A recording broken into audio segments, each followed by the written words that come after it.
Hi there, I'm Jill Allen, and this is Find Your Fierce, the show designed for women to discover your fierce, unlock an unstoppable mindset, build unbreakable courage, and completely transform how you show up every single day. Each week, I will bring ideas, methods, and strategies that will inspire you to step into your greatness and live life on purpose. Let's be fit, fierce, and unstoppable.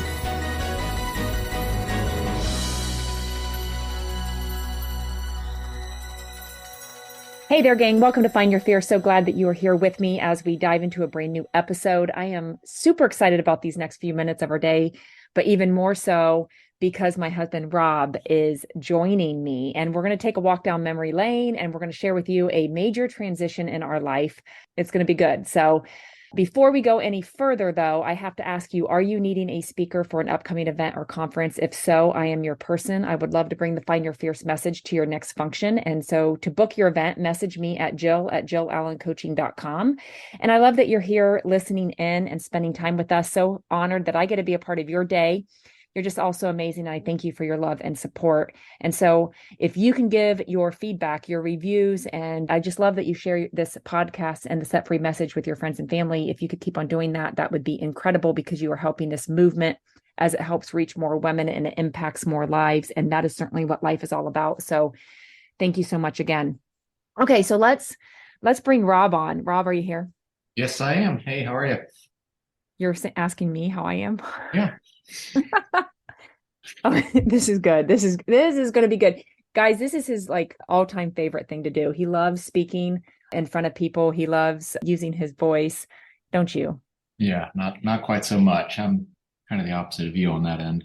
I know. There's a lot going on in our world right now. Yeah, I mean, our days are full, that's for sure. Well, I mean, we're talking major transition. We just announced that we sold the greenhouse. Yeah, that does make it sound really dramatic, because I'm still very, very involved, because obviously it's, been a lifelong kind of love of mine. I've been rooted in the nursery and greenhouse business, ever since junior high school age.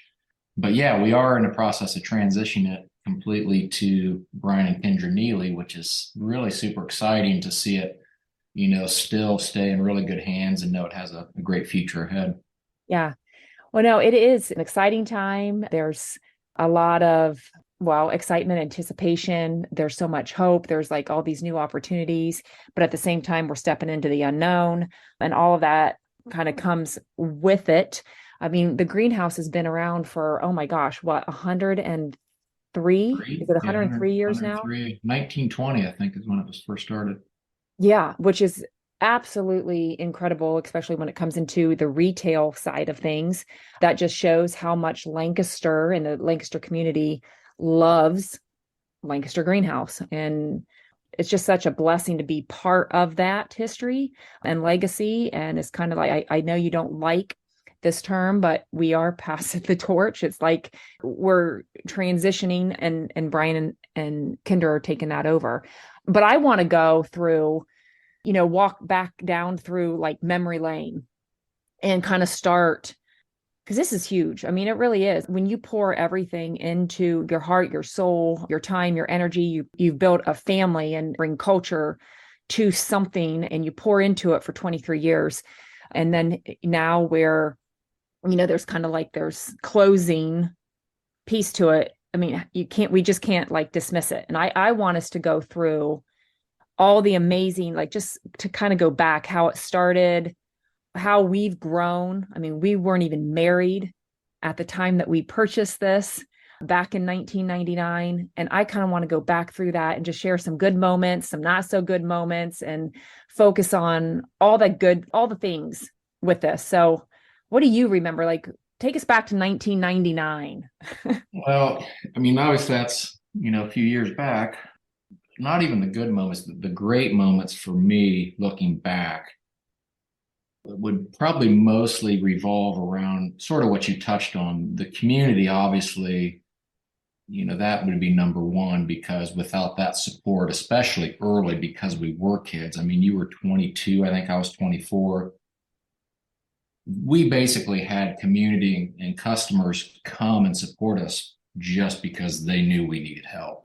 We were over our head, jumping into, taking on a business like that at our age. But with that support, we weathered those first years and learned so much.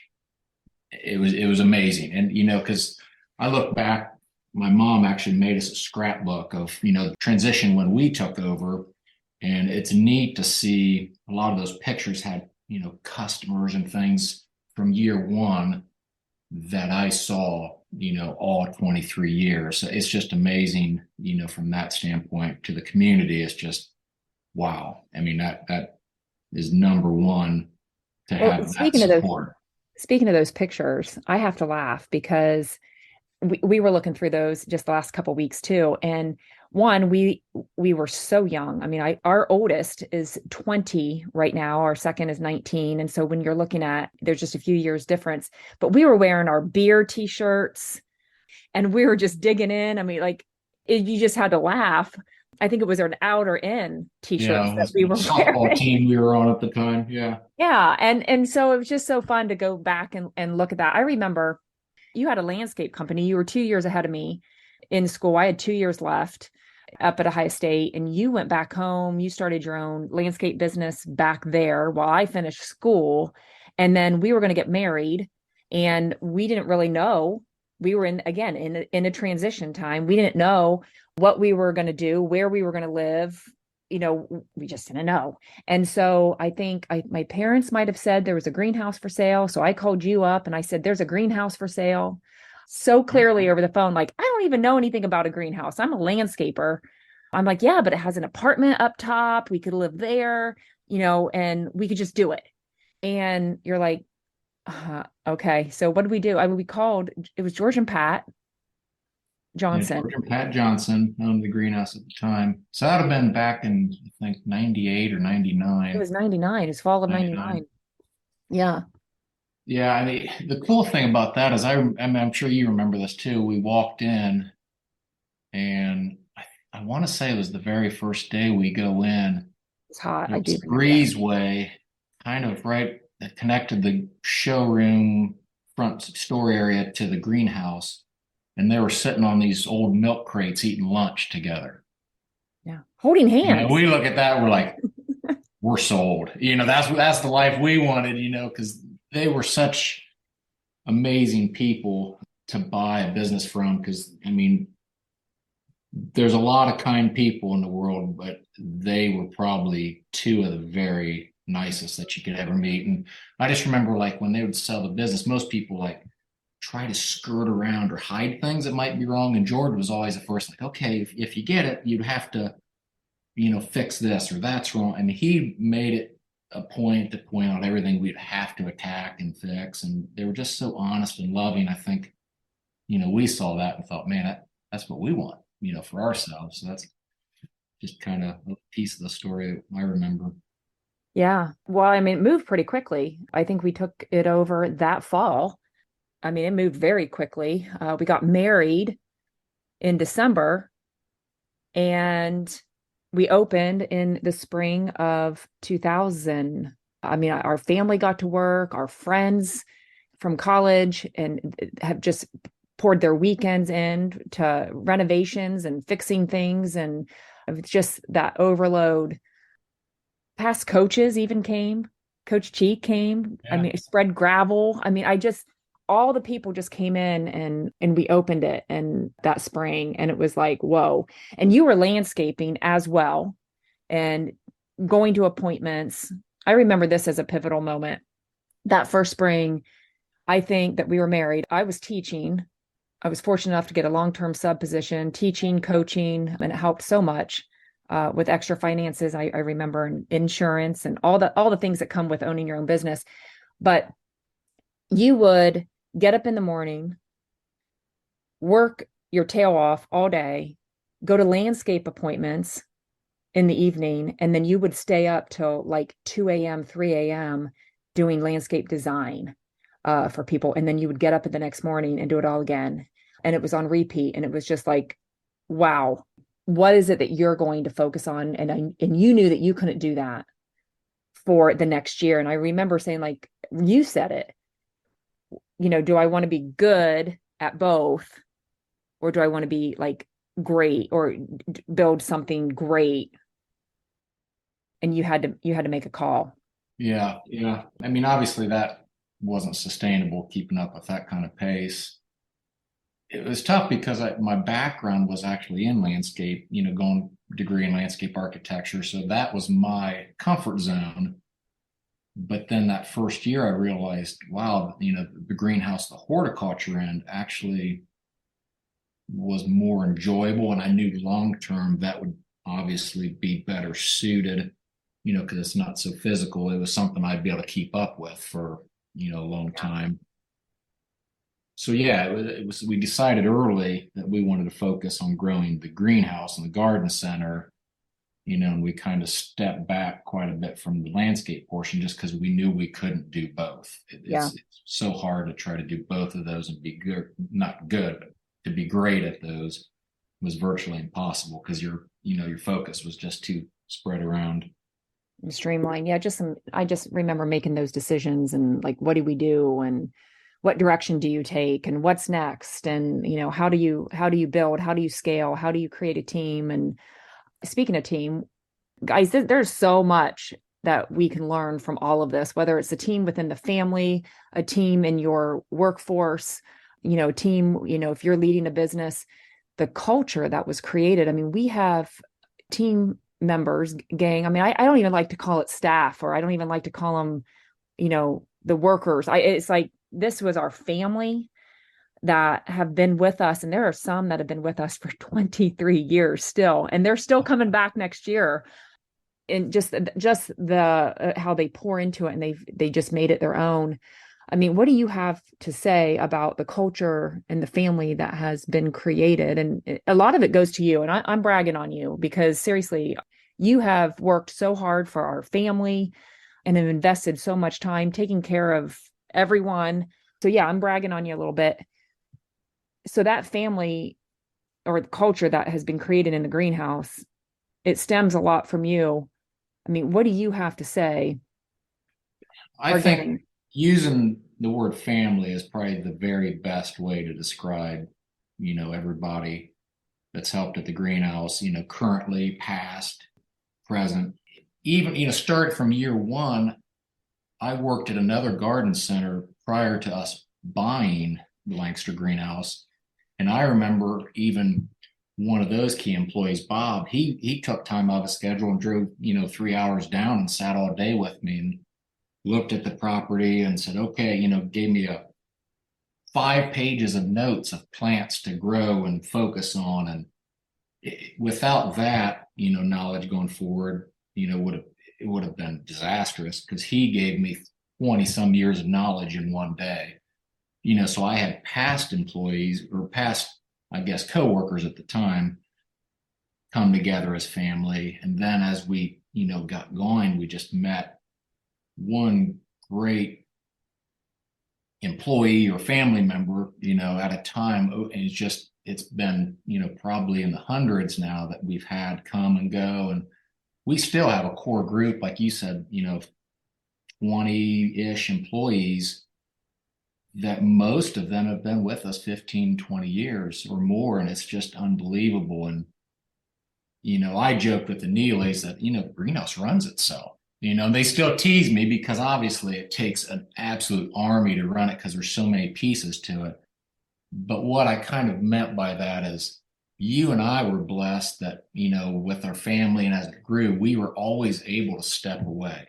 We were always able to make the sporting events or the vacations. And it literally did run itself because those employees and they just took so much ownership in it and their passion, they poured their heart into it. And that's really what, made it hum all the years that it has. And it's what's made it such a special place for me. And, hopefully customers pick up on that too, because we love what we're doing. I would imagine it'd be a pleasant place to come and shop as a customer because, the staff loves it. So Yeah. it just kind of trickles through. I know, it's so good. I mean, there's so many memories that go with all of this. And I mean, obviously you didn't take this decision lightly, moving forward or, taking that next step because there were so many good memories. I mean, what's your most favorite all-time memory at the greenhouse? Wow. Most favorite. There's no way I could even begin to touch on just one. That's a good question. I'll probably have to come back on another podcast to touch on that one. But Yeah. for me, I think my most favorite thing of being involved in the greenhouse industry is there's something, especially early spring when you first walk into a greenhouse, you can smell the soil, you can smell the plants. It just there's something about it. I can't really put it in words.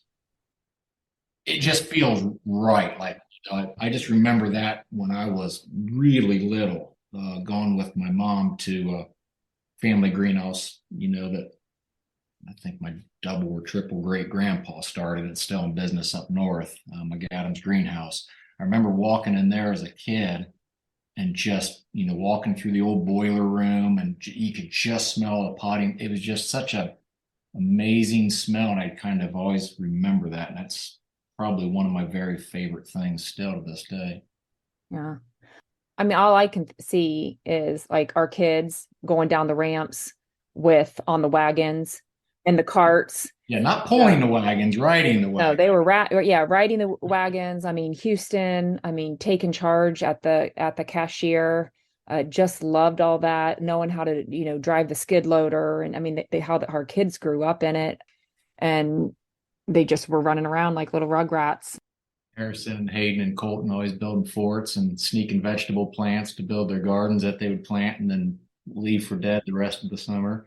And when the pandemic hit, when they were out of school, the girls just became some of the top workers. I mean, they spent hours and hours. They probably logged in, I can't tell you, more than 40. I mean, talk. I What probably is shouldn't that? say I this shouldn't in say public, that. but I think They, one they time, probably worked over 40 hours. Ah, yeah, and they did this by choice. They oh, loved yeah. it. I think one week Hadley had 78 hours, I know. and He she was loved it. yeah, I mean, she loved it. She would go with me in the morning and she'd stay until I left at night. And yeah, they were like ants that year of 2020 because that was just such a crazy year on all aspects. But we shifted almost all of our sales from people coming to us to buy stuff as we almost had to deliver everything. So we were pulling, I think, close to 5,000 orders they helped pull just in, a few months of spring alone, which is unbelievable to think they were grade school, junior high age at that time. They loved it. Yeah, that was a good year because I know in 2021 you missed them. They had to go back to school and you were lost Oh because yeah. you just that was a good year, even though it was not a good year. It was a good year of like there were so many different blessings that came from it. That was the year that we actually went online as well to where you could ship and we still do it. I mean, you could Right, ship online anywhere. store. And so that is huge. So if you're listening, guys, that was my little plug there, and the fact that you can, ship Lancaster greenhouse plants everywhere. But that was thanks to, again, transition and change and all that good stuff. What is something that you're going to miss running the show? Probably the one thing I would have to say would be definitely being around the staff all day, every day, just because it's such a great core group of people. In all my years, every single day there, I mean, it sounds corny, but I really never for a day felt like I was going to work. I always wanted to go. I couldn't wait to go. I mean, so, obviously I landed in the right profession if I had that feel, my entire life for all those years. But that would be the one thing. But, having that group, working with that group, that's what made that happen. Yeah, that's pretty special because I think it's like over 70% of people that go to work do not like their jobs. So for you to be able to say that you absolutely love it and you didn't consider it work, yeah. What was the most stressful of running your business? I mean, I guess if you never thought of it as a day of work, I mean, was there anything stressful?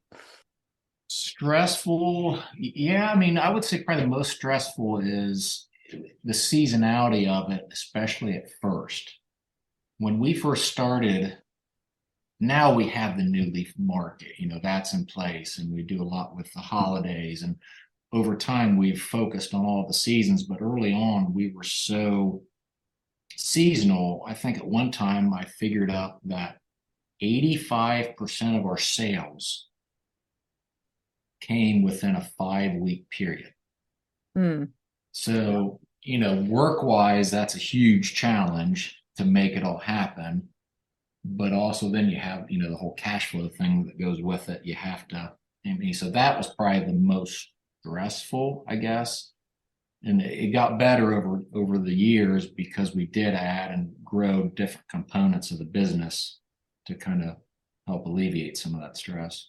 Yeah, what was that? That was 2015. I went to a Christmas party. Carrie invited me to her Christmas party, and I went, and I absolutely loved her house and her decor. And I'm like, you did all this? I'm like, do you want a job? And then she came in and has turned that New Leaf market into something absolutely amazing. Yeah, that part is truly something special. So to take her gifts and kind of put it in action, I mean, I couldn't even have dreamt something like that. I'm knowledgeable about plants, and I can, find that kind of stuff, but all of the beautiful house type, home and garden goods like that, it's amazing. And work with all the different local artists and vendors that have such unique talents in all their own different ways, and she pulls all that together. It really, that was a huge addition to the greenhouse. What'd you say, 2015? Yeah, I think it was. Yeah. So if you could go back, if you could do it all over again, would you do it? Absolutely. Back in 22, 24. I'm not talking about you. Would you marry me again? About... Well, I do that too as well. But yeah, I mean, looking over, back through it, it was amazing. I mean, there were challenges, but every part of it was amazing. So yeah, without hesitation. That's awesome. I don't know. I think this is probably a good break because you're going to be coming back next week. We're going to talk about what's next. We're going to talk about like stepping into that unknown, or that, again, that major transition. I just think back to the last 23 years, and I'm excited about what's to come. I'm excited about the new journey that we're going to be on. I'm excited about how we call him Dude. It's hard for me to call him Brian, but Dude and Kindra, to be taking Lancaster Greenhouse, again, to the next level, and what they're going to, give back to the community. It's just going to be absolutely amazing. So I'm excited. There's just so much excitement in all of this, but there's also that unknown and stepping into that. We're going to talk about that next time. So I'm glad that you're going to be coming back. Are you excited? I am. I'm just finding this out. So I guess I'm coming back next week. Yeah, get fired up, guys. And if you're wanting even more fire in your day, there's so much for you to do so. You can follow me on Instagram, snag a copy of my book, Set Free, on Amazon. You can join us in Fit and Fierce, upcoming retreats, where you can even join our Hawaii mission trip team in June. We're going to Kauai. And if maybe you're wanting to take your own road trip, you can hop in our Sprinter van that sleeps up to 5 and hit the open road. Be sure to go to JillAllenCoaching.com for all updates and join the Just Breathe Facebook group. We would love to connect with you. Come back next week. Like I said, Rob's going to be back talking about what is next.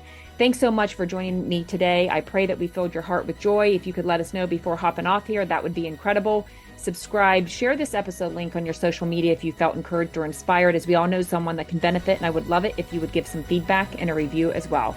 Talk with you next time. Be fit, be fierce, be unstoppable. See ya.